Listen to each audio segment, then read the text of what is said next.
বুবলির আগের সংসারের একটা মেয়ে আছে। শাকিব খান নাকি তার দ্বিতীয় স্বামী। শুধু তাই নয়, শাকিব খান যখন জানতে পেরেছে বুবলির আগের একটি মেয়ে আছে বা আগে একটি বিয়ে হয়েছিল, সে ঘরে একটা কন্যা সন্তান রয়েছে, তারপরেই আগের থেকে সে ম্যারিড, আগের করে তার একটা মেয়ে আছে, সেটা সাকিব নাকি জানতো। বুবলির সাথে সম্পর্ক নষ্ট করে দিয়েছেন চিত্রনায়ক শাকিব খান।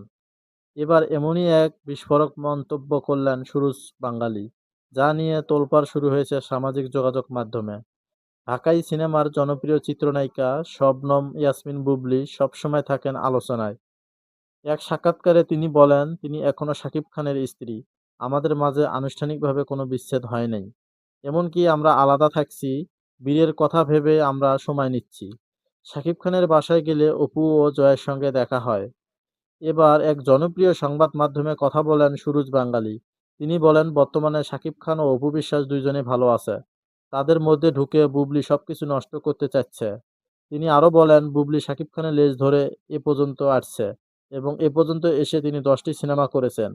বুবলিকে শাকিব খানের উপরে তুলিয়ে ঢুকে ওটাকে সে দিয়েছেন। আর অন্যদিকে বুবলি আগে থেকেই বিবাহিত। তার আগের ঘরে একটা মেয়ে সন্তান আছে যা শাকিব খান জানতেন না। এই কারণে শাকিব খান ও বুবলির সম্পর্ক নষ্ট হয়েছে। এই কারণে শাকিব খান বুবলির সাথে থাকতে চাচ্ছে না। তো বিষয়টি কেমন হলো অবশ্যই কমেন্টে জানাবেন। ধন্যবাদ। আসসালামু আলাইকুম। আগের থেকে সে ম্যারিড, আগের করে তার একটা মেয়ে আছে, সেটা সাকিব জানতো। ঢুকে ওটাকে সে ধ্বংস